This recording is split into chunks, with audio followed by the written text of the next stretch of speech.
বিসমিল্লাহির রহমানির রহিম। সুপ্রিয় দর্শক শ্রোতা, আসসালামু আলাইকুম।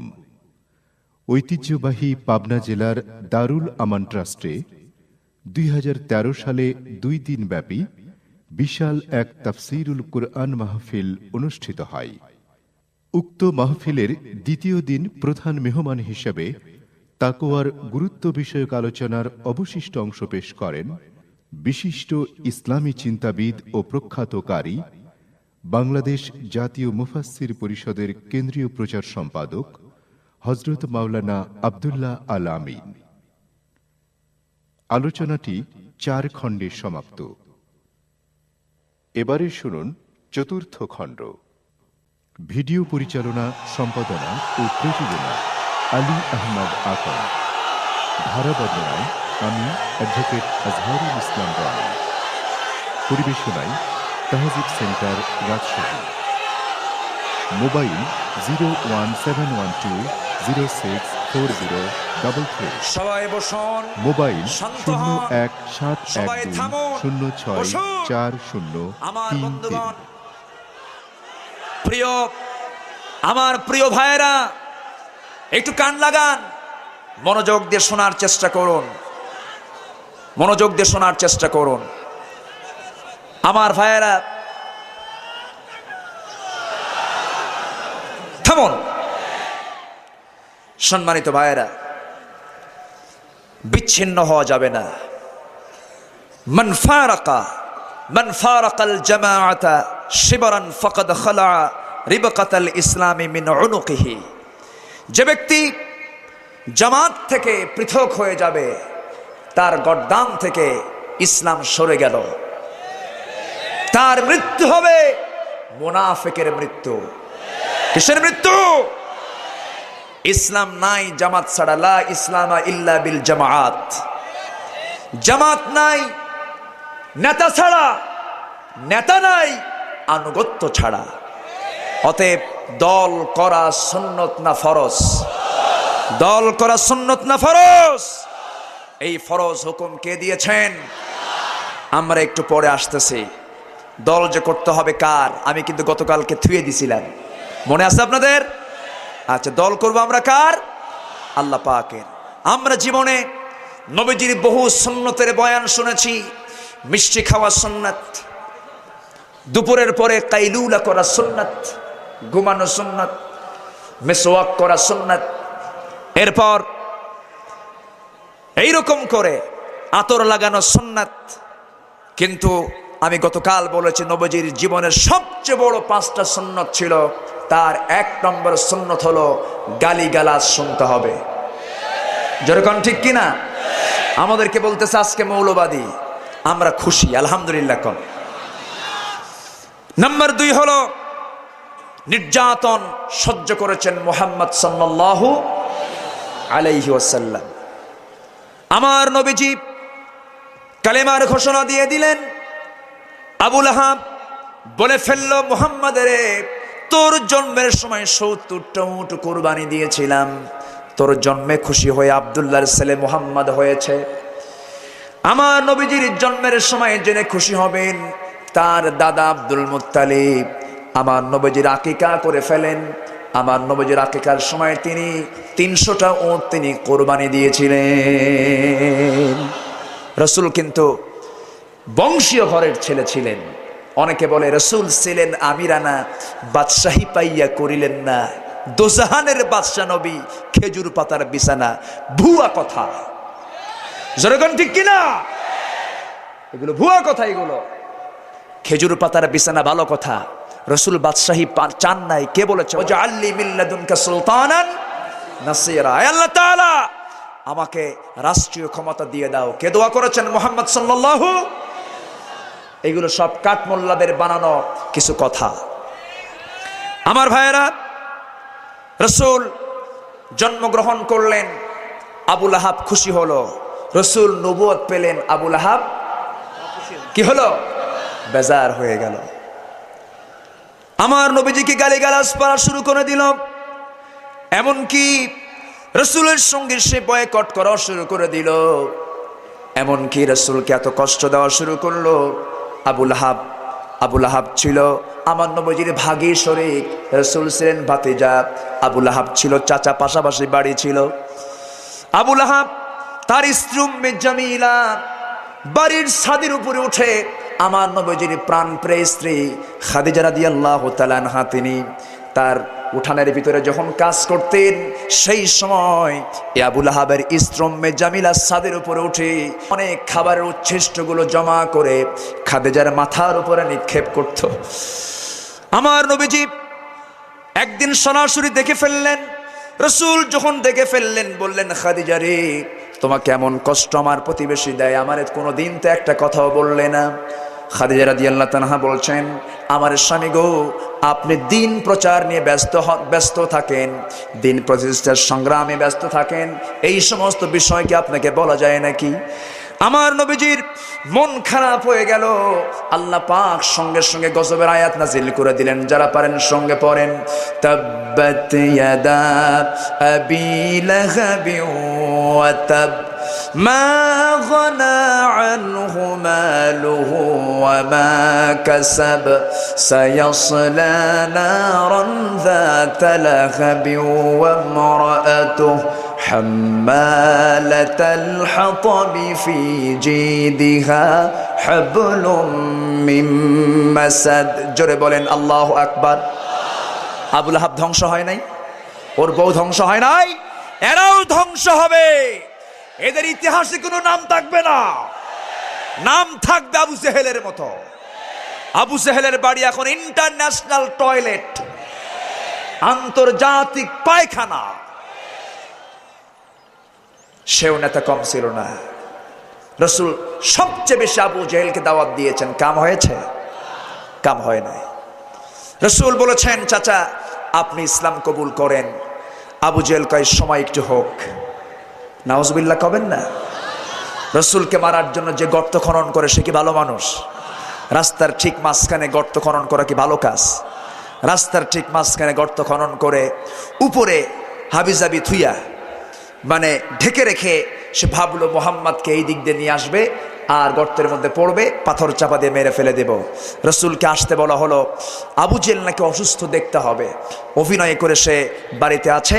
রাসূল হেঁটে হেঁটে আসতেছেন, সামনে পেলেন কূপ, সামনে পেলেন সেই গর্ত, যে গর্ত আবু জেহেল খনন করে রেখেছে রাসূলকে সেই গর্তের মধ্যে ফেলে মেরে ফেলবে।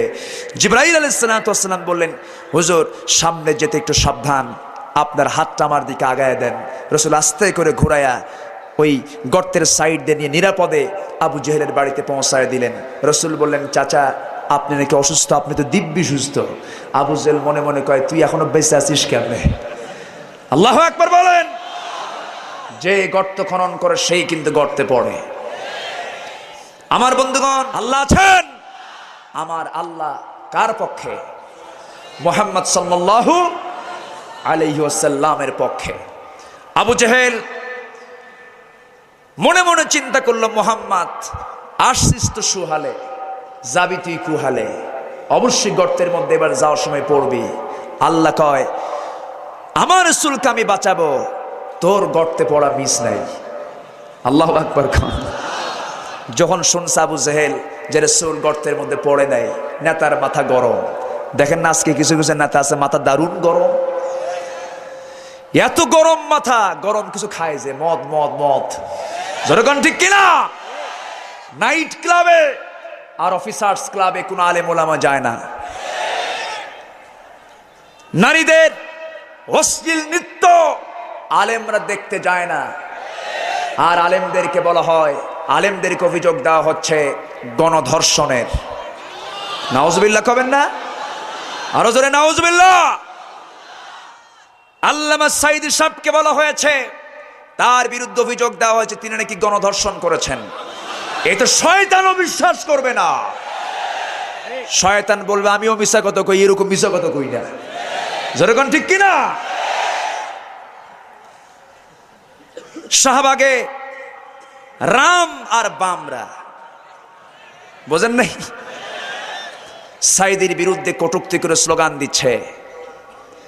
আর স্লোগান দিতে গিয়া এক মহিলা, নাম হচ্ছে লাকি, এ অজ্ঞাত আঘাতপ্রাপ্ত হয়েছে। মার তো খাবি, ওরাই গন্ডগোল লাগবে। জোরে বলেন ঠিক কিনা? ওরা শেষ হবে। জোরে কোন ইনশাআল্লাহ। আমাদের মজবুত শক্ত মজবুতি নিতে হবে। আমরা আল্লাহর রজ্জুকে নরম করে ধরবো না, শক্ত করে ধরবো।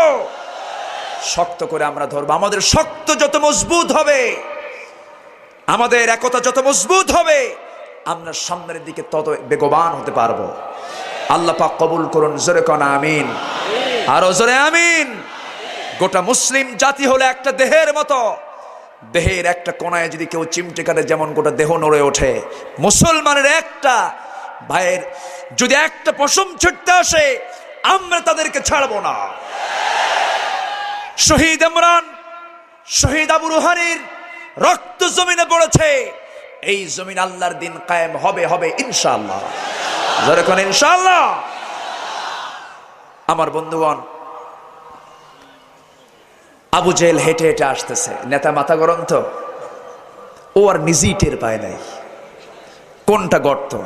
গর্তের মধ্যে নিজেই পড়ে গেছে। পড়ে বলছে, ও আমার কর্মীরা কি আছো, আমারে বাঁচাও। সবাই মিলে গিয়ে আসি, কেউ তো তাকে বাঁচাতে পারে না। যত দড়ি দিয়ে দেয়, যত দড়ি তত নিচে চলে যায়। দড়ির কি বরকত দেখে, যত দড়ি দেয় তত নিচে চলে যায়, পারতেছে না। এমন সময় যখন হয়ে গেল, আবু জেহেল চিন্তা করলো, দড়ি দিয়ে আমার কোনো কাম হবে না। আজকে আমাকে বাঁচাতে পারবে মুহাম্মাদের খোদা ছাড়া কেউ না। বোঝে কি বোঝে না? বদর যুদ্ধে আবু জেহেল এসেছিল। যুদ্ধ করতে এসে আবু জেহেল যখন প্রশ্নের সম্মুখীন হয়ে গেল, উতবা, সাইবা, মুগীরা সবাই মিলে বলল, আবু জেহেল, যার বিরুদ্ধে যুদ্ধ করতে আসলাম তার তো একটা দোষ আমরা জীবনে পাই নাই। মুহাম্মাদের বিরুদ্ধে আমরা কোনো রিপোর্ট পাই না। আবু জেহেল, খামাখা এত কষ্ট করে বদর নামক প্রান্তর পর্যন্ত তুমি নিয়ে আসলে, সত্যি করে বলো তো মুহাম্মদ লোকটা কেমন? আবু জেহেল কয়, এ আকাশের নিচে জমিনের উপরে মুহাম্মাদের চেয়ে ভালো মানুষ আমি আবু জেহেল পাই নাই। তাহলে যুদ্ধ করতে আসলে কেন? আবু জেহেল বলে, একটাই মূল কারণ, আমার চেয়ার আমি ছাড়বো না। আজকে আরও একটা কারণে আলেমদের বিরুদ্ধে মিথ্যা অভিযোগ প্রমাণ করার চেষ্টা করছে। তারা তাদের চেয়ারকে সংরক্ষণ করতে চায়। ভারতকে খুশি করে বাংলাদেশে আপনি কোনো কাজ করতে যাবেন না। ভারতকে খুশি করতে যাবেন, আপনারা ডাস্টবিনে নিক্ষিপ্ত হবেন। জোরে বলেন ঠিক কিনা? আমার বন্ধুগণ,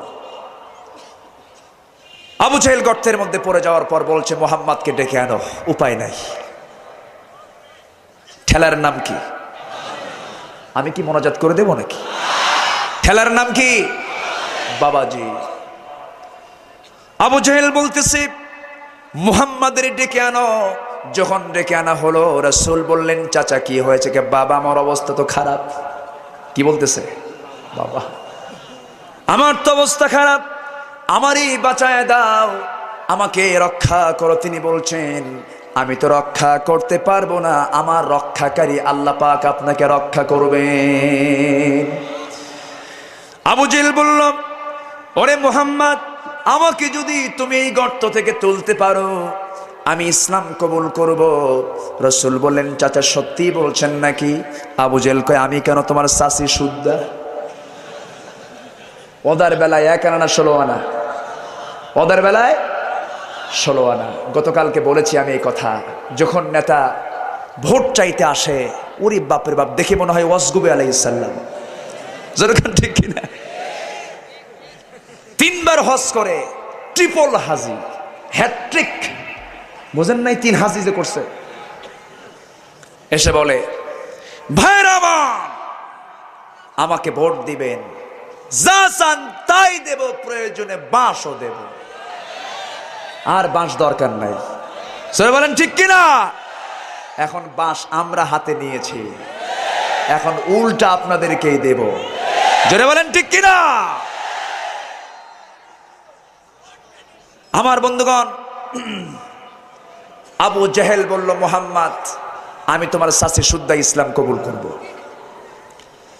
রাসূল শুধু হাতটা ঢুকায় দিলেন। নবীজির হাতের এমন বরকত ছিল, এই বরকতের তো কোনো শেষ নাই, গোটা রাত বললে আমরা শেষ করতে পারবো না তার মুআজিজার কথা। আমার নবীজি 2 মাস 3 মাসের ছোট্ট ছাগি, যেই ছাগি 2 মাস 3 মাস, সেই ছাগির সেই বাচ্চার ওলানে কি দুধ থাকে নাকি ভাই? দুধ তো থাকে না। আমার নবীর সামনে 2 মাসের ছোট্ট ছাগি হাজির করানো হলো। আমার নবী ওলানে হাত দিলেন।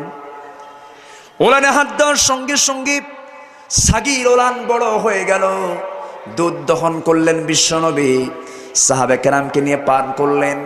এরপর ওলানে আমার নবীজি বরকতি হাত দিয়ে দিলেন, সঙ্গে সঙ্গে সাবেক ছাগির ওলান হয়ে গেল। ছাগিটা তার ছাগল পালে রওনা দিয়ে দিল। নবীজির হাতের এমন বরকত ছিল। খন্দক যুদ্ধে আমার নবীজি না খেয়ে আছেন। সালমান ফারসি রাদিয়াল্লাহু তাআলার বয়ান আমরা মাগরিব থেকে এসা পর্যন্ত শুনেছি। আমাদের আবুল বাশার জিহাদি ভাই আলোচনা করেছেন। খন্দক যুদ্ধের পরীক্ষা খননের এটার প্ল্যান করেছেন কোন সাহাবী? সালমান ফারসি রাদিয়াল্লাহু তাআলা আনহু। জোরে কোন আল্লাহু আকবার। সালমান ফারসি রাদিয়াল্লাহু তাআলা আনহু তিনি খন্দক যুদ্ধের পরীক্ষা খনন ক্ষেত্রে রাসূলকে সহযোগিতা করেছেন। রাসূল এই সাহাবীকে খুব পছন্দ করতেন। তার ভিতরে কিন্তু উপস্থিত কিছু মেধা ছিল, উপস্থিত কিছু বুদ্ধি ছিল, জ্ঞান ছিল, যার জন্য রাসূল তাকে খুব অনার করতেন। সবচেয়ে বেশি দীর্ঘজীবী সাহাবী ছিলেন সালমান ফারসি। যেরকম সুবহানাল্লাহ। সেই খন্দক যুদ্ধে আমার নবীজি এত পরীক্ষা খনন করতে গিয়ে এত পরিশ্রম করেছিলেন, তার কোমরটা কুজো হয়ে গিয়েছিল। রাসূল তখন থেকেই কুজো হয়ে গিয়েছিলেন। কুজো হওয়া পর্যন্ত রাসূল কুজো হয়ে গিয়েছিলেন। এত পরিমাণ তিনি পরীক্ষা খনন করতে গিয়ে এত পরিমাণ তিনি আহত হয়েছিলেন। খাবার পান নাই, পেটে পাথর বেঁধেছিলেন খন্দকের যুদ্ধে। এটাকে আহজাবের যুদ্ধ বলা হয়। সেই বিশ্ব নবী সেই যুদ্ধে খাবার যখন পেলেন না, একজন ছোট্ট ছেলে তার বাবার জন্য এক মুঠো খেজুর নিয়ে যেতেছেন। এমন সময় রাসূল দেখতে পেলেন, বললেন সাহাবীরে আমার কাছে নিয়ে আসো, খেজুরগুলো কোথায় নিয়ে যাও? আমার মা আব্বার জন্য দিয়েছেন, খেজুরগুলো আব্বাকে দিতে যেতেছি। রাসূল বলেন খেজুরগুলো আমার হাতে দিয়ে দাও।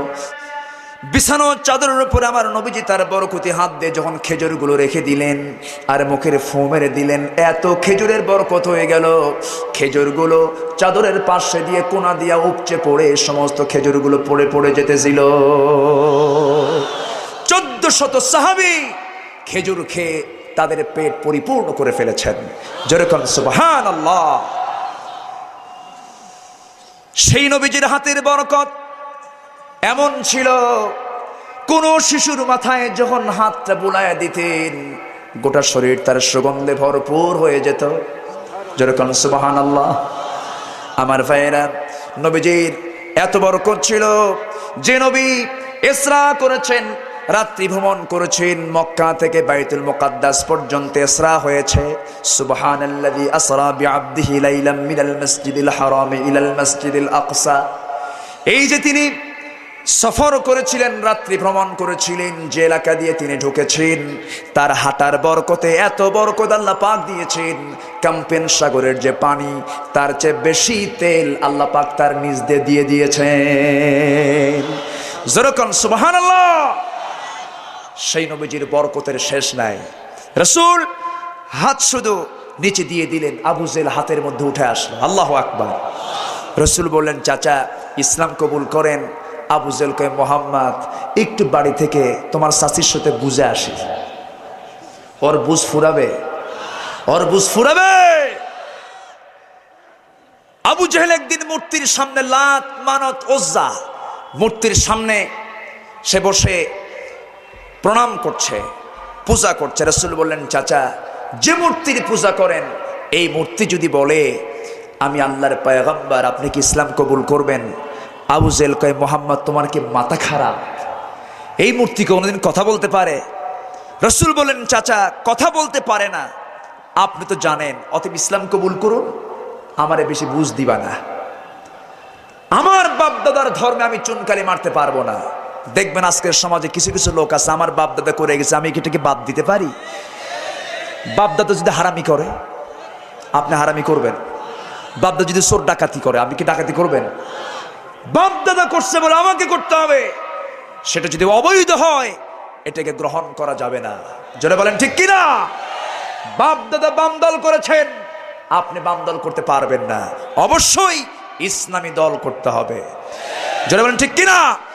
যেই দলের নামের সাথে ইসলাম শব্দ নাই সেই দল করা হারাম, হারাম, হারাম, হারাম, সত্যি হারাম। জোরে বলেন ঠিক কিনা? ইসলাম নাম ছাড়া, ইসলাম শব্দ ছাড়া দেশে দল আছে না নাই?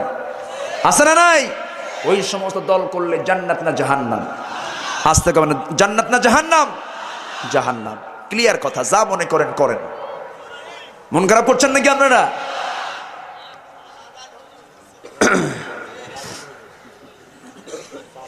সালায়াজান হুজুর, জোরে কোন আলহামদুলিল্লাহ। সালাচ্ছি হুজুর, জোরে কোন আলহামদুলিল্লাহ। সালাচ্ছি, এটাকে এলাকে কি বলে? হ্যাঁ ঠিক আছে, জোরে কোন আলহামদুলিল্লাহ। সত্যের সেনানীরা নেবে না কো বিশ্রাম, আমাদের সংগ্রাম চলবেই অবিরাম। জোরে বলেন ঠিক কিনা? আমার বন্ধুগণ, রসুল বললেন, চাচা যদি এই মূর্তি কথা বলে আপনি কি ইসলাম কবুল করবেন? আবু জেহেল বলে, শোনো মোহাম্মদ, এইগুলো আজে বাজে কথা বন্ধ করো। এই মূর্তি আমি নিজে বানাইছি, আমি জানি ওর কি আছে, ওটা আমি নিজের হাতে বানাইছি, ওর পেছনে একটা বাঁশও ঢুকাইছে আমি আবু জেহেল নিজে। বোঝেন? আবু জেহেল বোঝে কি বোঝে না? বোঝে, কিন্তু মানে না। রসুল তেলাওয়াত করেন আর আবু জেহেল তার ঘরের কোণে দাঁড়ায় দাঁড়ায় শোনে, বোঝেন না? যেরকম সুবহানাল্লাহ। গোটা রাত চলে যায়, আবু জেহেলের তেলাওয়াত শোনার মজা সে ছাড়তে পারে না। সকালবেলা আবু সুফিয়ানের সঙ্গে দেখা, বলে আবু সুফিয়ান তো ইসলাম কবুল করেছেন পরে রাদিয়াল্লাহু আনহু। তিনি বললেন যে, হে আবু জেহেল, তুই তো নেতা, তুই দাঁড়ায় থেকে কি করিস? আবু জেহেল কয়, তুই কি করিস? আল্লাহু আকবার। কোরআনের আকর্ষণ আছে না নাই? আছে, অবশ্যই আছে, এটা থাকবে। এটা হচ্ছে রাসূলের জীবনের শ্রেষ্ঠ মুআজিজা, জ্ঞানগত মুআজিজা। যেরকম সুবহানাল্লাহ। রাসূল বললেন, চাচা যদি কথা বলে, যদি এই মূর্তি সাক্ষ্য দেয় তুই আল্লাহর নবী, আমি তোর শাস্তি শুদ্ধ ইসলাম কবুল করব। আমার নবীজি শুধু নখটা উঁচু করলেন আর সেই মৃত মূর্তির মুখ থেকে, জবান থেকে বের হয়ে আসলো, আশহাদু আল্লা ইলাহা ইল্লাল্লাহু ওয়া আশহাদু আন্না মুহাম্মাদান আবদুহু ওয়া রাসূলুহু। এই আওয়াজ যখন শুনতে পেল, আবু জেহেলের চতুর্দিকে অনেকগুলো কুরাইশরা, কাফের মুশরিকরা দাঁড়িয়ে দাঁড়িয়ে যখন শুনলো, সবার চক্ষু বেয়ে বেয়ে পানি পড়ছে আর বলছে, আবু জেহেল রে, কত আর আমরা গোপনীয়তা রক্ষা করে চলবো, আর তো পারতেছি না, আর কোনো দেরি করব না। আমরা বুঝতে পেরেছি যে মূর্তির পূজা করলাম সেই মূর্তি বলে দিল এটা আল্লাহর পয়গম্বর। তুমি যদি কালিমা নাও পড়ো, আমরা আমাদের জবান দিয়ে বের করে দিলাম, লা ইলাহা ইল্লাল্লাহু মুহাম্মাদুর রাসূলুল্লাহ। জিকির করেন, লা ইলাহা, আরো জোরে লা ইলাহা, আরো জোরে লা ইলাহা, আরো জোরে লা ইলাহা। গরম না, গরম না।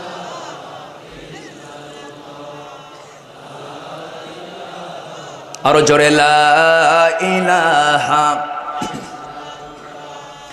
লা ইলাহা ইল্লাল্লাহু মুহাম্মাদুর রাসূলুল্লাহ সাল্লাল্লাহু আলাইহি ওয়াসাল্লাম।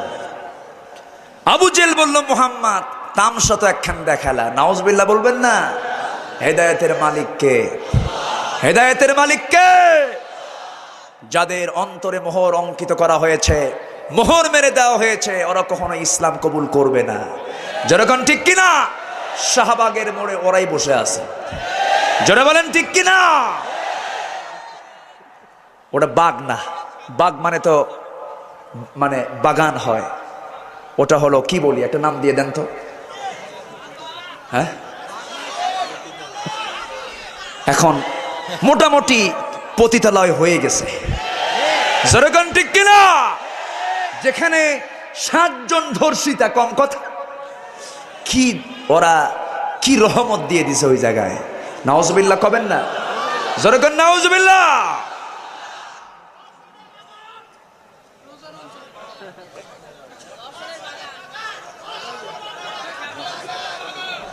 থামেন, ধর্ষণের বাঘা। আচ্ছা, আপনাদের কথা আমি শুনছি, থামেন, আমাকে কথা বলতে দেন।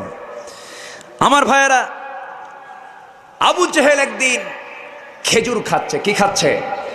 খেজুর। খেজুর খেতে খেতে বিচি হাতের মধ্যে নিয়ে হঠাৎ করে একটা প্রশ্ন, আজগবি বলে ফেললো, মুহাম্মদ ইন কুনতা নাবিয়্যান হাক্কা, তুমি যদি সত্যিকারের নবী হও, এই বিচিটা এই মুহূর্তে তোমার হাতে দেব, এই গাছটা, এই বিচিটা তুমি জমিনে লাগাবে, সেখান থেকে গাছ হবে, কাণ্ড হবে, পাতা পল্লব হবে, খেজুর ধরবে, খেজুর পাকবে, সেই খেজুর এই বটুকে খায়া যাব। প্রশ্নের সাইজ দেখেন, এটি কি প্রশ্নের সাইজ কোনটি? রাসূল বললেন, চাচা, চ্যালেঞ্জ যখন ছুড়ে মেরেছেন, এই প্রশ্নের জবাব কেউ না দিতে পারলেও আল্লাহর নির্দেশে এই প্রশ্নের জবাব দেবার জন্য আমি রাসূল প্রস্তুত। যেরকম সুবহানাল্লাহ। আপনারা কি শুনতেও প্রস্তুত আছেন? এখন কি প্রস্তুত আছেন? সময় তো নাই, আছে আছে, ওয়াজ চলুক, হুজুর মরুক, সব দিকে খেয়াল করব। যেরকম আলহামদুলিল্লাহ, যেরকম আলহামদুলিল্লাহ। ওইদিকে কিন্তু মুসার বিরুদ্ধে রিপোর্ট করা হয়েছে অন্ডকোষ ছোট বড়, ওটার কিন্তু কথা এখনো হয়নি। শুনতে রাজি আছেন তো? একটা একটা করে বলি। এদিকে কিন্তু বিচি থেকে গাছ হয় না, এটাও বলবো, যেরকম ইনশাআল্লাহ। মুসা আলাইহিস সালাতু ওয়াস সালাম তিনি একদিন গোসল করার জন্য তিনি পানির ভিতরে নামবেন। সেদিন তার বিকল্প কোনো লুঙ্গি নাই। ভাবলেন এই লুঙ্গি ভিজে গেলে আর বিকল্প কোনো লুঙ্গি নাই। লুঙ্গিটা আস্তে করে তিনি একটা পাথরের উপরে রেখে দিলেন। পাথরের উপরে রেখে দিয়া তিনি বাধ্য উলঙ্গ হয়ে তিনি নামলেন পানিতে গোসল করার জন্য। গোসল যখন শেষ হয়ে গেল, গোসল শেষ করে তিনি লুঙ্গিটা পাথর থেকে নেবেন, এমন সময় আল্লাহ পাথরকে সচল করে দিয়ে বললেন, পাথর রে, এই লুঙ্গিটা সোজা দৌড় মেরে নিয়া ফেরাউনের দরবারে ঢুকে যাবি। যেরকম আল্লাহু আকবার। কার দরবারে? আমি কিন্তু এগুলো কল্প কাহিনী বলছি না, তাফসীর খুলে দেখেন, সহিহ কথা। আমার ভাইরা, মুসা আলাইহিস সালাতু ওয়াস সালাম গোসল থেকে উঠেই দেখেন লুঙ্গি হাঁটে, নিচে পাথর, মাটি হাঁটে না। আমরা কি মাটি হাঁটতেছে না? নিষ্প্রাণকে প্রাণ দেন কে? আবার প্রাণহীনকে প্রাণ দেন কে? মৃতকে জীবিত করেন কে? জীবিতকে মৃত করেন কে? দিনের ভিতরে রাত ঢুকান কে? রাতের ভিতরে দিন ঢুকান কে? আমরা কার নিয়ামত স্মরণ করব? নাম্বার 5 হলো আমরা আল্লাহর নিয়ামতের কথা স্মরণ করব।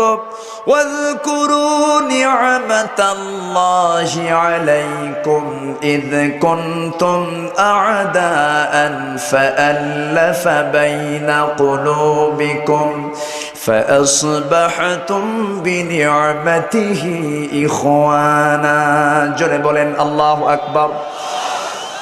আল্লাহ তো সেই আল্লাহ, তুলিজুল লাইলা ফিন নাহারি ওয়া তুলিজুন নাহারা ফিল লাইলি ওয়া তুখরিজুল হাইয়া মিনাল মাইয়িতি ওয়া তুখরিজুল মাইয়িতা মিনাল হাই ওয়া তারযুকু মান তাশাউ বিগাইরি হিসাব। জোরে বলেন আল্লাহু আকবার। তুমি তো সেই আল্লাহ যে আল্লাহ তুমি রাতকে দিনের ভিতরে ঢুকাও, দিনকে রাতের ভিতরে ঢুকাও, মৃতকে জীবিত করো, আবার জীবিতকে মৃত করো। আল্লাহ তুমি যাকে ইচ্ছা অপরিমিত জীবিকা তুমি দিয়ে দাও। আমার ভাইয়ের এই আকাশ সৃষ্টি করেছেন কে? মহাকর্ষ আছে না নাই? সম্প্রসারণ শক্তি আছে না নাই? একটা হচ্ছে ফোর্স অফ গ্র্যাভিটেশন, আর একটা হচ্ছে ফোর্স অফ এক্সপেনশন। একটা হচ্ছে মহাকর্ষ শক্তি, আর একটা হচ্ছে সম্প্রসারণ শক্তি। মহাকর্ষ যদি থাকতো, সম্প্রসারণ শক্তি যদি না থাকতো, একটার সঙ্গে আরেকটার তারকার টক্কর লেগে বিশাল একটা বিপর্যয় সৃষ্টি হয়ে যেত। সেটা ফোর্স অফ গ্র্যাভিটেশনের মধ্য দিয়ে, সম্প্রসারণ শক্তির ভিতর দিয়ে দূরে দূরে থাকে, আবার আকর্ষণ করেও রাখে। সব কিছুর সূক্ষ্ম পরিকল্পনা কার? অতএব নিয়ামতের শুকর আদায় করব কার? আল্লাহ পাকের। আমার ভাইয়েরা, মূর্তি পাথরটা জীবিত হয়ে মারছে দৌড়। যেরকম সুবহানাল্লাহ। কি নিয়া? কার লুঙ্গি? এখন মুসা আলাইহিস সালাম কি থাকার মানুষ? বলেন তো, হাতে কি আছে? লাঠি আছে। হযরত মুসা আলাইহিস সালাম সেই হাতের লাঠি খানা নিয়া শাসন করতেছেন আর বলছেন, পাথর রে থেমে যা, না থামলে খবর আছে। বুঝেন নাই? থেমে যা, থাম, আমার তো লুঙ্গিটা পড়তে হবে। আল্লাহ তো ওয়াদা করেছেন আমি তোমাকে দেখায় দেব ফেরাউনকে। যেরকম আল্লাহু আকবার। মুসা আলাইহিস সালাম লুঙ্গি ধরার জন্য পেরেশান হয়ে গেছেন, তার খেয়াল নাই তিনি জুলঙ্গ আছেন। আল্লাহ পাক তার জেহেন থেকে এটা উঠায়া দিয়েছেন, তিনি জুলঙ্গ, তার মনি নেই। লুঙ্গি ধরার জন্য তিনি হন্যের মতো হয়ে গেছেন, বেপরোয়া হয়ে গেছেন, আর পাথরকে প্রচন্ড গালিগালাজ পাচ্ছেন, থেমে যা পাথর, নচেত খবর কিন্তু আছে। উনি তো ও পাথর তো থামবে না, কারণ পাথর শোনে কার কথা? পাথর যেতেছে হেঁটে হেঁটে, দৌড়িয়ে দৌড়িয়ে চলে যায়। মুসাও দৌড়ান। পাথর গিয়ে ঠিক সেই জায়গায় থামলো যে জায়গায় আল্লাহ পাক তাকে থামতে বলেছেন। পাথর এমন জায়গায় গিয়ে থেমে গেল, ফেরাউন সরাসরি পাথরকে দেখলো, লুঙ্গি দেখলো। মুসা আলাইহিস সালাম দৌড় মেরে ফেরাউনের দরবারের ভিতরে ঢুকেছেন, তার মনি নাই, লুঙ্গিটা হাতের মধ্যে দিয়েছেন, এইদিকে তার পরনে কোনো কিছুই নাই। ফেরাউন তার গোপনাঙ্গের দিকে নজর দিয়ে দেখে তার অস্ত্রপাতি সবই ঠিক আছে। জোরে করে আল্লাহু আকবার। ফেরাউন কয়, হামান আমি তো শেষ। কেন? মুসা তো সব দেখায় দিল, ওর তো সবই ঠিক আছে। যেরকম আল্লাহু আকবার। দেখায় দিয়েছেন কে? এদেরকেও দেখায় দেওয়ার সময় আসছে। জোরে বলেন ঠিক কিনা? আমরা দেখায় দেব, আমরা ধর্ষণকারী না তোরা ধর্ষণকারী। জোরে বলেন ঠিক কিনা?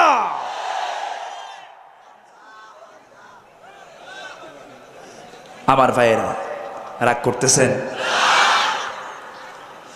নবীজির জীবনের 5টা প্রিয় সুন্নাত। 1 নাম্বার গালি, নাম্বার 2 হলো নির্যাতিত হওয়া। নির্যাতিত আমরা হচ্ছি, এটা সুন্নত আদায় হচ্ছে। যেরকম আলহামদুলিল্লাহ। আমাকে হঠাৎ করে ফোন দিয়ে মাঝে মাঝেই বলে, হুজুর তোমার হায়াত কিন্তু কালকে বিকাল পর্যন্ত। বুঝলেন? আমার হোমকে দাম কি দেয়। আমি বলি ঠিক আছে তুমি আইসো। কত যে চাপের মধ্যে আজকে আলেম ওলামাকে রেখে দিয়েছে। এরা পালাবে কই ভাই? এদেরকে একটু ভয় করে না? সম্মানিত ভাইরা, রাসূলের নাম্বার 3 হলো তার জীবনের পাকা সুন্নাত বয়কট। তিনি বয়কট থেকেছেন 3.5 বছর শিয়াবে আবু তালেবে। জোরে বলেন ঠিক কিনা? খাবার পান নাই। সাহাবায়ে কেরাম খাবার না পায়া বাবলা গাছের কাঁটা যুক্ত সাল যখন মুখের ভিতরে নিয়ে যখন চাবাতে গেছেন, চাবাতে গিয়া বাবলা গাছের কাঁটা জিহ্বার ভিতরে ঢুকে গেছে, ঠোঁটের ভিতরে ঢুকে গিয়ে রক্ত গড়ে গড়ে পড়েছে, খাবার বন্ধ হয়ে গেছে। পায়খানাগুলো ছাগলের নাদির মতো কটকটে হয়ে গেছে। এত কষ্ট কাঠিন্য তাদের ভিতরে চলে এসেছিল, এত কষ্ট তারা করেছেন, তবুও তারা বাতিল শক্তির কাছে মাথা নত করেন নাই। যেরকম সুবহানাল্লাহ। আবু জাহেল চুক্তিনামা পাশ করেছিল, যে চুক্তিনামার ভিতরে লেখা ছিল মুহাম্মাদের সঙ্গে কোনো সম্পর্ক রাখা যাবে না, কোনো প্রকার লেনদেন চলবে না, ব্যবসা বাণিজ্য চলবে না, তার লোকজনদের সাথে কোনো প্রকার কথাবার্তা চলবে না।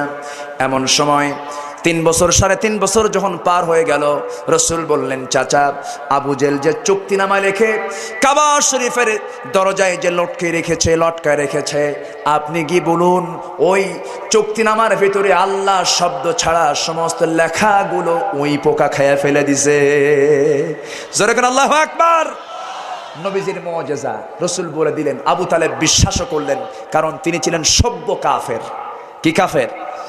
সভ্য কাফের ছিলেন। যদিও কাফের জাহান্নামে যাবেন, কিন্তু নবীর তিনি কল্যাণে এসেছিলেন, অকল্যাণে এসেছিলেন। কল্যাণে তার উপকার তিনি করেছেন, কিন্তু হেদায়েতের মালিক কে? আল্লাহ পাক। এই জন্য তিনি হেদায়েত পান নাই। তার দুটো ছেলে জাফর বিন আবু তালেব এবং আলী ইবনে আবু তালেব রাদিয়াল্লাহু তাআলা আনহু, দুইজনই মুসলমান সাহাবী, নবীজির খুব কাছের। জোরে কোন সুবহানাল্লাহ। হযরত আলী 10 বছর বয়সে ইসলাম কবুল করেন। সেই সময় আবু তালেব বলে ফেললেন, জাফর, আমিও চাই না তুই বেদিন থাক, তুইও মুসলমান হয়ে মুহাম্মাদের ডান পাশে জামাতে নামাজ পড়। জোরে কোন আল্লাহু আকবার। কিন্তু আবু তালেবের কপাল জোটে নাই। আহা, যখন তিনি মারা যাচ্ছেন, রসুল পেরেশান। রসুলের দুটা মৃত্যু সবচেয়ে কষ্টের, সবচেয়ে চিন্তার, আমুল হুজুন যাকে বলা হয়। খাদিজার মৃত্যু এবং আবু তালেবের মৃত্যু মাত্র ব্যবধান ছিল 3 দিন। কয়দিন? 3 দিন। 2 মৃত্যুর পর রসুল একদম ভেঙে পড়লেন। সারাটা জীবন তিনি এই দুজন মানুষের কথা স্মরণ করেছেন। যখন মারা যাবেন, রসুল বললেন, চাচা, আপনার পুরো কালিমা পড়ার দরকার নাই, একটা অংশ শুধু বলেন, লা ইলাহা ইল্লাল্লাহ। এতটুকু বললেও আমি আপনার পক্ষে আল্লাহর কাছে গিয়ে আমি অবশ্যই এই ব্যাপারে কথা বলে আপনার পক্ষে আমি কথা বলবো। আবু তালেব বলবেন ভাব। এমন সময় আবু জেহেল শয়তান এসে বলছে, আবু তালেব, শেষ পর্যন্ত তুমি কায়েত হয়ে গেলা। কত বড় হারামি দেখেন। এরকম আবু জেহেলের প্রেতাত্মারা এখন আছে না নাই? যেরকম আছে না নাই? আবু তালেব ইসলাম কবুল করতে পারলেন না। রসুল তার গোটা শরীর তার বরকতি হাত দিয়ে সুন্দর করে মাসেহ করে দিলেন, তার হাত পা গুলো সুন্দর করে টিপে টিপে দিলেন। সবচেয়ে কষ্ট কম পাবে আবু তালেব জাহান্নামীদের ভিতরে। শুধু পায়ের কাছে হাতটা যায় নাই, জাহান্নামের 2টা জুতা তার পরনে দেওয়া হবে, তার পায়ে দেওয়া হবে, যার তীব্রতায় তার ব্রেনগুলো টকবক করতে থাকবে। বলা হবে, আবু তালেব, তোমার কষ্ট কেমন হতেছে? তিনি বলবেন যে জাহান্নামীদের মধ্যে সবচেয়ে বেশি শাস্তি আমি আবু তালেব পাচ্ছি, অথচ সবচেয়ে কম তাকে দেওয়া হবে শাস্তি। আমার ভাইয়েরা, সেই জাহান্নাম আছে না নাই? আবার তার বিপরীত জান্নাত আছে না নাই? সবাইকে জান্নাতের কাজ করতে রাজি আছেন? আল্লাহ পাক কবুল করুন। জোরে কোন আমিন। রসুল বললেন, যান, ওই চুক্তিনামা ওই পোকা খেয়ে ফেলে দিয়েছে। রসুলের কথা সত্য না মিথ্যা? আবু তালেব এসে বলছে, আবু জেহেল, তুমি যে চুক্তিনামা লিখে রেখেছো ওই চুক্তিনামা কিন্তু নাই। আবু জেহেল কয়, আবু তালেব, তোমার মাথাও খারাপ হয়ে গেছে। চুক্তিনামা নাই কি হবে? ওই পোকা খেয়ে ফেলেছে। আবু জেহেল বলল, মুহাম্মদ যা কয় তাই বিশ্বাস করবা? আবু তালেব বললেন, যদি ওই পোকা না খায়, তোদের আকাঙ্ক্ষিত ব্যক্তি, তোদের যে টার্গেট করা ব্যক্তি, সেই মুহাম্মদকে আমি তোদের হাতে উঠায় দেব, মেরে ফেলে দিস। চ্যালেঞ্জ ছুড়লেন। আবু জেহেল গিয়ে দেখে চুক্তিনামা পেড়ে ওই চুক্তিনামা ওই পোকা খেয়ে ফেলে দিয়েছে। একটা অংশ ঠিক আছে, শুধু আমার আল্লাহর নাম। আরো আস্তে কোন সুবহানাল্লাহ। নবীর কথা সত্য না মিথ্যা? এই চুক্তিনামা দেখে বহু বেদিন মুসলমান হয়ে গেল। আবু জেহেল জব্দ হয়ে থাকলো, কালেমা কবুল করতে পারলো না। হতভাগা, পোড়া কপাল। এই আবু জেহেলের কিছু আওলাদ এখন আছে না নাই? যেরকম আছে না নাই? এরা বোঝেও বোঝে না, দেখেও দেখে না, জেনেও জানে না। আল্লাহ পাক এদের ফিতনা থেকে জাতিকে হেফাজত করুন। জোরে কোন আমিন। রসুলকে আবু জেহেল অনেক মেরেছে। এক রাতে রসুল আবু জেহেলকে দাওয়াত দিতে গেলেন তার বাড়িতে যখন দাওয়াত দিতে গেলেন, দরজার সামনে গিয়ে ডাকতেছেন। আবু জেহেল চিন্তা করলো, মুহাম্মদ আজকে মারার উত্তম সময়। চলে আসলো। দরজা খুলেই রসুলের বুকে কাপড়টা টান মেরে ভিতরে ঢুকায় নিল। ভিতরে ঢুকায় নিয়া নবীজিকে ধরাশয়ী করে ফেলে দিয়া রসুল তো শান্ত মনের ছিলেন। রসুলের হাতে আঘাত পেয়ে কেউ মারা গেছে এমন কোনো নজির নাই। আমার ভাইয়েরা, রসুল এত সাদামাটা ছিলেন, কড়া ভাষায় তিনি কথা বলতে পারতেন না কখনো, খুব নরম স্বভাবের ছিলেন। আজওয়াজে মুতাহহারারা বলেন, নবীজির স্ত্রীরা বলেন, আমাদের নবীজি এত শান্ত ছিলেন, তার সঙ্গে আমরা কথা বলে আরাম পেতাম, এমন আরাম দুনিয়ার কোনো মানুষের সঙ্গে পেতাম না। আমার ভাইয়েরা, আবু জাহেল রসুলকে ধরে যখন নিচে ফেলে দিয়া তরবারি হাতের মধ্যে নিয়া জখম করে যখন তার কলিজা বরাবর মেরে দেবে, আল্লাহ পাক আবু জাহেলের হাত কবজ বানায় দিলেন। যেরকম আল্লাহু আকবার। আবু জাহেল আর মারতে পারল না, সেই জায়গা থেকে কোনো মতে বাঁচায় চলে এলেন। কিন্তু খাদিজা আবু তালেব দুনিয়া থেকে বিদায় হয়েছেন, আর কাকে কে রক্ষা করবে? আর তো তার পাশে কেউ নাই, আমার নবীজির পাশে কেউ ছিল না। সেই সময় আবু জাহেল চিন্তা করলো, এখন তো সুযোগ, চান্স এসেছে, মুহাম্মদ বিন আব্দুল্লাহকে দুনিয়া থেকে বিদায় করব। এমন নির্যাতন শুরু করে দিল, রাসূলকে মারার জন্য সে মরিয়া হয়ে উঠল। আমার নবীজি সাফা পাহাড়ের পাদদেশে দাঁড়ায়া দুহাত তুলে খাদিজার জন্য দোয়া করছেন, উম্মতের জন্য দোয়া করছেন। আর কাফের আবু জাহেল পিছন দিক থেকে এসে পাহাড়ের চূড়ায় দাঁড়িয়ে মস্ত ওজনের একটা পাথর হাতে নিয়া নবীজির মাথা বরাবর যখন মেরে দিল, চাকা বাস চলে যেমন মাটির সঙ্গে লেগে যায়, আমার নবীজি তেমন মাটির সঙ্গে লেগে গেলে নবীজি মাথা ধরে আছেন, রক্তগুলো দরদর করে পড়তেছে। রাসূল পানির জন্য আকুতি করছেন, কেউ তার পাশে নাই, নবীর বাপও নাই, মাও নাই, কেউ নিকটতম কেউ নাই। খাদিজাও দুনিয়া থেকে বিদায় হয়ে গেছেন, কে তাকে বাঁচাবে? শুধু একজন চাচা আছেন, আমির হামজা রাদিয়াল্লাহু তাআলা আনহু, ইসলাম কবুল করেন নাই।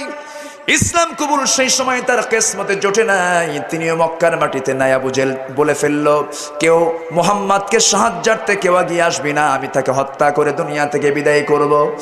এইদিকে হামজা রাদিয়াল্লাহু তাআলা আনহু, তার একটা অভ্যাস ছিল, হরিণ শিকার করার জন্য সে জঙ্গলে চলে গিয়েছে।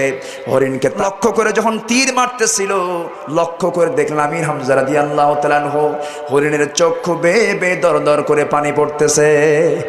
হরিণ বলছে, ওরে বিশ্বনবীর আপন চাচা আমির হামজা, আমাদের রাসূল আহত হয়ে জমিনে পড়ে আছেন, তুমি এখানে কি করো?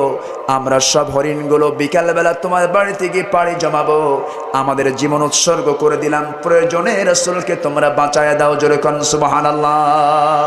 আমির হামজা রাদিয়াল্লাহু তাআলা আনহু আর দেরি করলেন না, তাড়াতাড়ি ঘোড়ায়া দিলেন, চলে গেলেন। রাসূলকে আহত অবস্থায় পেলেন, সামনে দাঁড়ায় বলছেন, মুহাম্মাদের আজকে তোকে কে মেরেছে?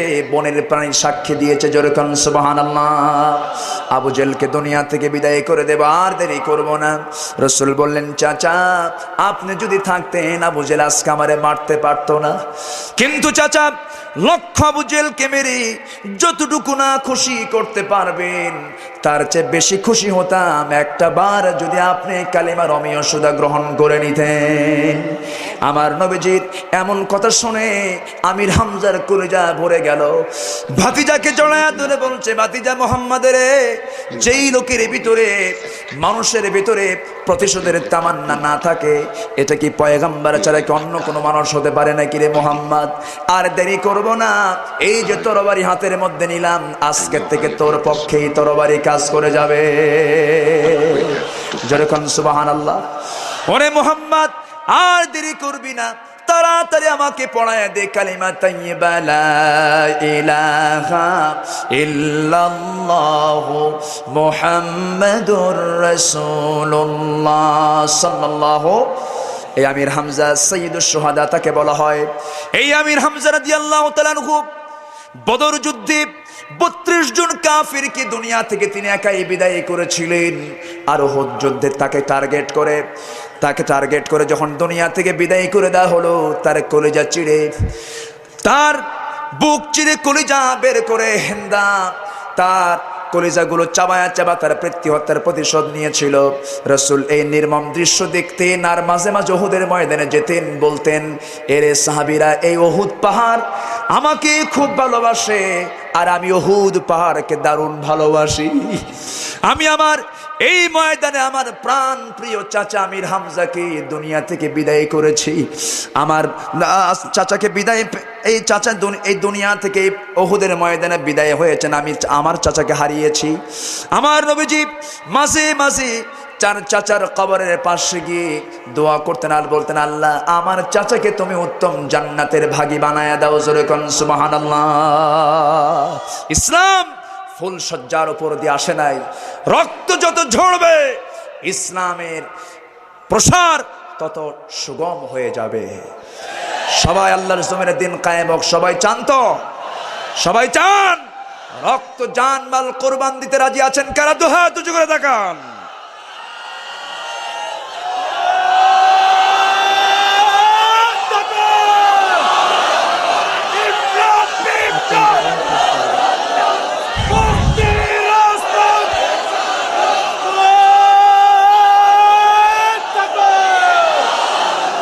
সবাই বসুন, বসুন সবাই।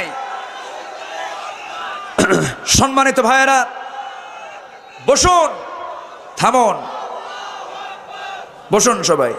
আমার ভাইয়েরা, নাম্বার 6 হলো সৎ কাজের আদেশ দিতে হবে। সৎ কাজের আদেশ, এটা কার কথা?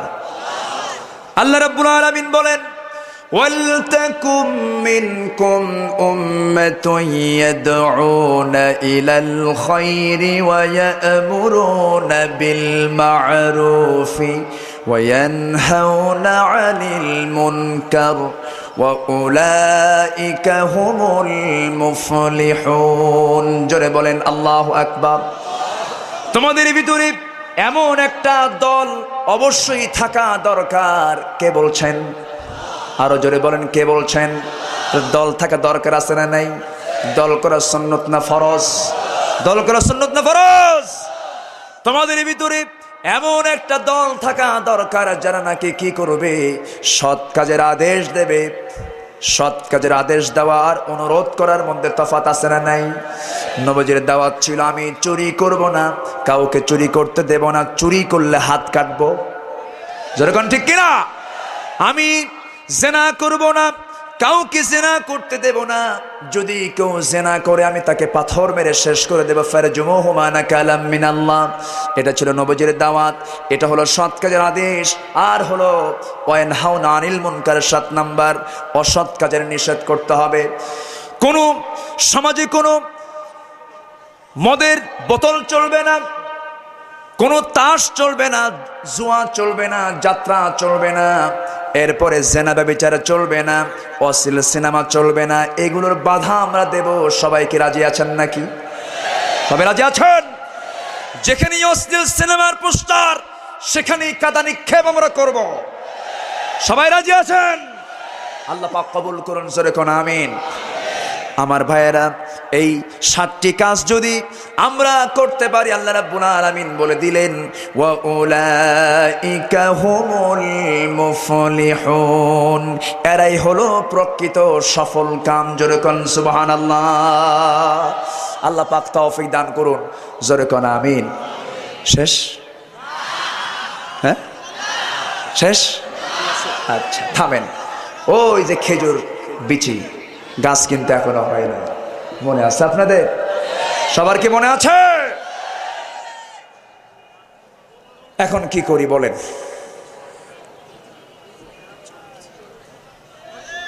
যাবেন না বাড়িতে? বাড়ি যাবেন না? জোরে কোন আলহামদুলিল্লাহ, জোরে কোন আলহামদুলিল্লাহ। আচ্ছা একটু জিকির করেন দেখি কি করা যায়। জিকির করেন, লা ইলাহা।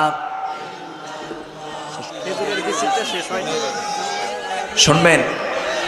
এখন আগ্রহ আছে এই ওয়াজ শেষ করিয়া?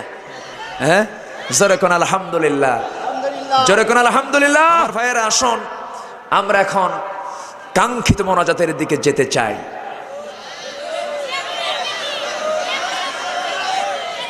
জোরে কোন আলহামদুলিল্লাহ। এ তো মুসিবত হয়ে গেল, পাবনায় আসাই মুশকিল। বলবো জোরে কোন আলহামদুলিল্লাহ। বসেন সবাই, বসেন। না ওয়াজ শুনে অনেকে চলে যেতে চাচ্ছেন? হ্যাঁ, সময় লাগবে, সময় লাগবে। আমার ভাইয়েরা, সম্মানিত ভাইয়েরা, ধৈর্যশীলের পুরস্কার আছে না নাই বলেন তো? ধৈর্য ধরেন, যা হয়েছে বলেন আলহামদুলিল্লাহ, বলেন আলহামদুলিল্লাহ। সময় লাগবে তো, যাক বলেন আস্তাগফিরুল্লাহ রব্বি মিন কুল্লি যামবি ওয়া আতুবু ইলাইহি ওয়ালা হাওলা ওয়ালা কুওয়াতা ইল্লা বিল্লাহিল আলিয়্যিল আযীম।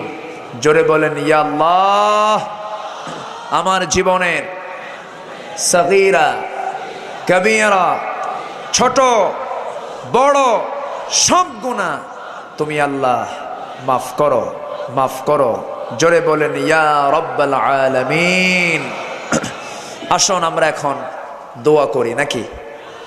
আচ্ছা আসুন আমরা এখন দোয়া করি। চাইবো কার কাছে? আমি আপনাদের কাছে দোয়া চাই। সবাইকে আমার জন্য দোয়া করবেন। আমার এখানে আসা 3 বছর হলো। কয় বছর হলো?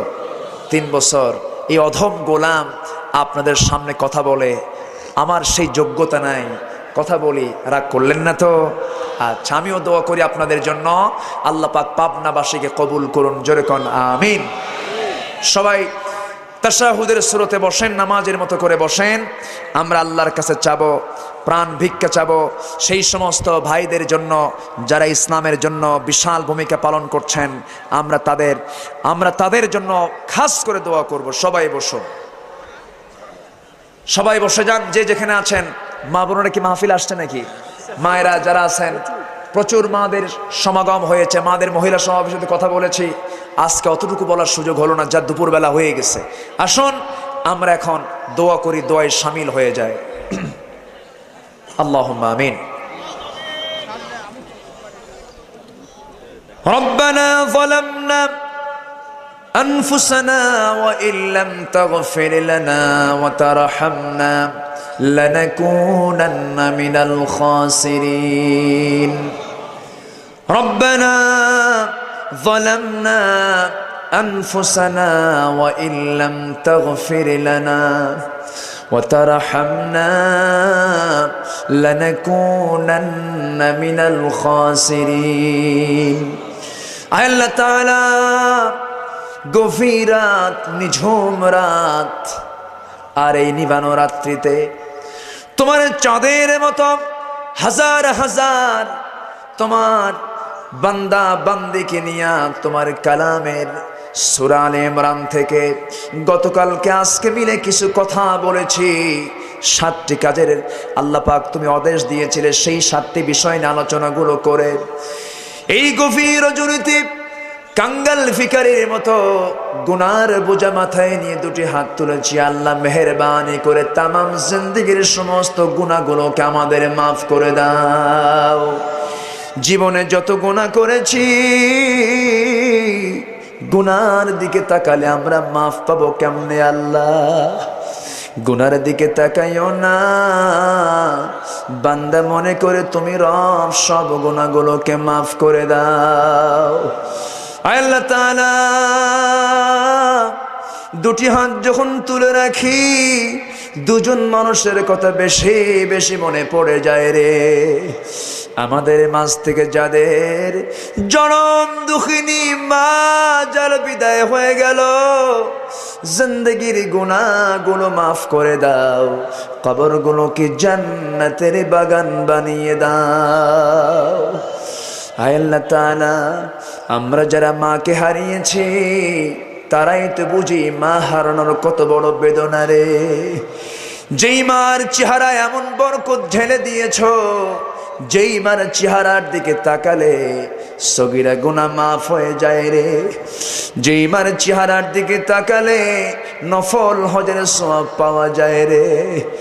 আয় আল্লাহ তাআলা, যেই মামার জন্য এত কষ্ট করলেন, নিজে না খেয়ে আমাকে খাওয়ালেন, নিজে না ঘুমায় আমাকে ঘুমালেন, শীতের ভিতরে কে কে করে কেঁদেছে, ডান পাশে পেশাব করলে বাম পাশে রেখে দিয়েছেন, বাম পাশে পেশাব করলে বুকের সঙ্গে জড়িয়ে রেখে দিয়েছেন, ঠান্ডা লাগাতে দেন নাই। সরিষার তেল দিয়া আপাদ মস্তক মা মালিশ করে দিয়েছেন, নচেত নিউমোনিয়া হয়ে যাবে, কচিকণ্ঠ ডেবে যাবে। শুকনো শুকনো খাবার কখনো দেন নাই, এমন সুন্দর করে সমস্ত আয়োজনগুলো মামার জন্য করলেন। সেই জনম দুঃখিনী মা যারা বিদায় হয়ে গেল, জিন্দেগির গুনাহগুলো মাফ করে দাও, কবরগুলোকে জান্নাতের বাগান বানিয়ে দাও। আল্লাহ তাআলা, অনেক আলোচনা শেষ করে বাড়ি ফিরে যাব রে। বাড়িতে গিয়ে সবাইকে দেখতে পাবো, কিন্তু মার ঘরের সামনে গিয়ে দেখবো আমার মা নাই। মা যারা চলে গেছে, জিন্দেগির গুনাহগুলো মাফ করে দাও, কবরগুলোকে জান্নাতের বাগান বানিয়ে দাও। আল্লাহ তাআলা, সবাই হৃদয় দিয়া চক্ষুটাকে বন্ধ করে প্রাণ খুলে সবাই বলেন, রব্বির হামহুমা কামা রব্বায়ানি সগীরা। সবাই বলেন, রব্বির হামহুমা কামা রব্বায়ানি সগীরা, রব্বির হামহুমা কামা রব্বায়ানি সগীরা। আল্লাহ তাআলা, ছোট্টবেলায় আমার মা আমার বাবা মাকে যেমন করে কোলে পিঠে লালন পালন করেছেন, মেহেরবানি করে সেই বাপ মাকে তোমার কুদরতি রহমতি বরকতি করে তুমি আল্লাহ লালন পালন করো। ও আল্লাহ, বিশেষ করে এই মাহফিলের আয়োজন যারা করলেন আর শোনার জন্য কষ্ট করে যারা আসলেন, বিনিময়ে কাল কিয়ামতের কঠিন ময়দানে যেদিন পিতা তার পুত্রকে চিনবে না, মা তার সন্তানকে ভুলে যাবে, সেই কঠিন মুসিবতের দিনে এ মাহফিল আমাদের সবার জন্য নাজাতের মাধ্যম বানায় দিও আল্লাহ। আল্লাহ তাআলা, আমার ডানে আমার বামে আমার সামনে আমার পেছনে আড়ালে যত তোমার গোলাম বান্দা বান্দি হাত তুলেছেন, তুমি তো সবাইকে চিনো, সবাইকে জানো, তুমি তো অন্তর্যামী আল্লাহ। যার যার নেক মাকসুদ গুলো আছে তুমি আল্লাহ মেহেরবানি করে কবুল আর মঞ্জুর করে নাও। আল্লাহ তাআলা, তোমার কাছে ফরিয়াদ করি, এমন সময় দুটি হাত তুলেছি আল্লাহ, যে সময় গোটা পৃথিবী জুড়ে শান্তির আগুন দাউ দাউ করে জ্বলতেছে। বাংলাদেশের ইসলামী আন্দোলনকে স্তব্ধ করার জন্য কত ষড়যন্ত্র শুরু হয়েছে আল্লাহ। ও আল্লাহ, তোমার গায়বী মদদ নাজিল করো, আলেমদেরকে হেফাজত করো। এই ময়দানে আল্লামা সাইদী সাহেব কথা বলেছে, আজকে আমরা প্রচন্ড তাকে ফিল করছি। আল্লাহ তাআলা, আমরা তার জন্য দোয়া করি, আল্লাহ তুমি তার হায়াত তাইয়্যিবা দিয়ে দাও। আল্লাহ, মাকে হারিয়েছেন তিনি, কলিজার টুকরা বুলবুল সাইদীকে হারিয়েছেন তিনি। আল্লাহ, তার মার কবরটাকে জান্নাতের বাগান দিয়ে দাও। আল্লাহ তাআলা, বুলবুল সাইদী ভাইকে তুমি আল্লাহ কবরটাকে জান্নাতের বাগান বানিয়ে দাও। আল্লাহ তাআলা, এত জুলুম নির্যাতন শুরু হয়েছে, তার মেঝো ছেলে শামীম সাইদীকে গ্রেফতার করা হয়েছে। আল্লাহ তাআলা, তুমি তাকে নিরাপদে রাখো আল্লাহ। আল্লাহ তাআলা, পাবনার প্রতিটি মানুষের হৃদয়ের স্পন্দন মাওলানা আব্দুস সোবহান সাহেবকে তুমি আল্লাহ কবুল আর মঞ্জুর করে নাও। সমস্ত ষড়যন্ত্র থেকে তুমি আল্লাহ তাকে হেফাজত করো। আল্লাহ তাআলা, সম্মানিত একজন ব্যক্তি আজকে আমাদের মাহফিলে থাকতেন, মাওলানা আব্দুর রহিম সাহেব তিনি চিকিৎসাধীন অবস্থায় আছেন, দোয়া চেয়েছেন। আজকে দুপুরবেলা ফোন আলাপ হয়েছে, মেহেরবানি করে তুমি আল্লাহ তাকে শাফায়ে কামেলা জেলা দান করো। আয় আল্লাহ তাআলা, আমার বাম পাশে বসে আছেন মাওলানা জহুরুল ইসলাম সাহেব, তুমি তাকে আল্লাহ কবুল আর মঞ্জুর করে নাও। আয় আল্লাহ তাআলা, আবু তালেব মন্ডল ভাইকে তুমি আল্লাহ কবুল আর মঞ্জুর করে নাও। আয় আল্লাহ তাআলা, ইকবাল ভাইকে কবুল করো। অনেকের নাম জানি না, তুমি তো অন্তর্যামী, সবাইকে তুমি আল্লাহ কবুল আর মঞ্জুর করে নাও। দুনিয়া থেকে যখন বিদায় হয়ে যাব রে, শহীদি মরণ কপালে জুটায় দিও আল্লাহ।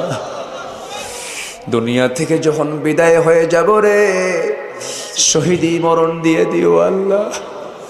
হায় আল্লাহ তাআলা, যেই ময়দানে বসে আজকে দোয়া করছি, এই ময়দানকে তুমি আল্লাহ কবুল আর মঞ্জুর করে নাও।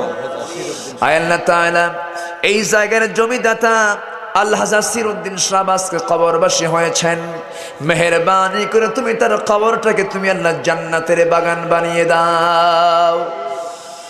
আল্লাহ তাআলা, দুনিয়া থেকে যখন বিদায় হয়ে যাব, সুন্দর বাড়ি করেছিলাম রে আমরা, সুন্দর অনেক কিছু করেছিলাম, বিছানা ছিল সুন্দর নরম নরম, মারা যাওয়ার সঙ্গে সঙ্গে ঘর থেকে বের করে দেবে রে। এক রাত না গেলে ঘুম হতো না, যে স্ত্রীর, সেই স্ত্রী আর ভয়ে কাছে আসবে না। সন্তানগুলো বলবে, বাবা কথা কেন বলো না, আমার জন্য কি আঙ্গুর বেদানা আনবা না? কোনো জবাব দিতে পারবো না। আমাকে নিয়ে সবাই চলে যাবে গোসল করানোর জন্য, শেষ গোসল করাইয়া দেবে, আতর সুরমা লাগাইয়া দেবে, ওই যে কাফনের কাপড় পরাইয়া দেবে, ওই যে জানাজা হয়ে যাবে রে। লোকজন দেখে দেখে চলে যাবে, আর কোনো দিন কেউ খোঁজ নিতে যাবে না রে। সে অন্তিম সময় যখন চলে আসবে, তোমার কালিমা জপতে জপতে বিদায় হওয়ার তৌফিক দিয়ে দাও। আয় আল্লাহ তাআলা, শহীদ ইমরান, শহীদ আবু রুহানি সহ যারা প্রাণ হারালো, আয় আল্লাহ তাআলা, সেই পরিবারের প্রতি তোমার খাস রহমত নাজিল করো। আজকে ওই সমস্ত সন্তানগুলোর মার বুক ফোটা কান্না, আল্লাহ মেহেরবানি করে ধৈর্য ধরার তৌফিক দিয়া দিও। আয় আল্লাহ তাআলা, আমি আব্দুল্লাহ আল আমিন কি আলোচনাগুলো করলাম জানি না, সবার আগে আমি দোয়া চাই, আমি যেন এই সমস্ত কথাগুলো আমার জীবন আমল করতে পারি, এবং সবার জিন্দেগিতে এগুলো আমল করার তৌফিক তুমি আল্লাহ দিয়া দিও। তাকাব্বাল মিন্না ইন্নাকা আনতাস সামিউল আলিম ওয়া তুব আলাইনা ইন্নাকা আনতাত তাওয়াবুর রহিম। সুবহান রাব্বিকা রাব্বিল ইজ্জাতি আম্মা ইয়াসিফুন ওয়া সালামুন আলাল মুরসালিন ওয়ালহামদুলিল্লাহি রাব্বিল আলামিন। লা ইলাহা ইল্লাল্লাহু মুহাম্মাদুর রাসূলুল্লাহ। আসসালামু আলাইকুম ওয়া রাহমাতুল্লাহ। সুপ্রিয় দর্শক শ্রোতা, এতক্ষণ আপনারা শুনছিলেন বিশিষ্ট ইসলামী চিন্তাবিদ ও প্রখ্যাত কারি হযরত মাওলানা আব্দুল্লাহ আল আমিন সাহেবের তাকওয়া বিষয়ক আলোচনার চতুর্থ খণ্ড। ভিডিও পরিচালনা, সম্পাদনা ও প্রযোজনা আলী আহমদ আকন্দ। ধারা বর্ণনায় আমি advocate Azharul Islam Roni. পরিবেশনায় তাহজিব centre, Rajshahi. Mobile 01712064033। আল্লাহ হাফেজ। সময়ের আলোচিত এক যুগ পেরিয়ে এক অনবদ্য প্রতিষ্ঠান তাহজিব সেন্টার। ইসলামিক মাল্টিমিডিয়া জগতে আমাদের পথ চলা। সিডি ভিসিডি বাজারজাতকরণে শহর বন্দর পেরিয়ে প্রত্যন্ত অঞ্চলে পদার্পণ। ইন্টারনেটের মাধ্যমে বিশ্বের সকল জায়গায় ছড়িয়ে দেওয়ার সুযোগ তৈরি। বইপত্র, পোস্টার, ক্যালেন্ডার ও স্মরণিকা তৈরিতে সুনিপুণ দক্ষতা। আমাদের নতুন প্রকল্প তাহজিব প্রকাশনী, সৃজনশীল বই পুস্তক প্রকাশনা ও বাজারজাতকরণের এক নবজাগরণ। আমাদের আরও একটি প্রকল্প তাহজিব হজ গ্রুপ, অভিজ্ঞ ওলামায়ে কেরাম ও বক্তাদের সমন্বয়ে হজ ও উমরা পালনের নতুন উদ্যোগ। আমাদের আরও একটি যৌথ উদ্যোগ মাল্টিডাইম লিমিটেড, একটি কল্যাণমুখী যৌথ ব্যবসা প্রতিষ্ঠান। যোগাযোগ: গৌরহঙ্গা মসজিদ, দ্বিতীয় তলা, new market road, Rajshahi. Mobile 0172064033 এবং 019720640033।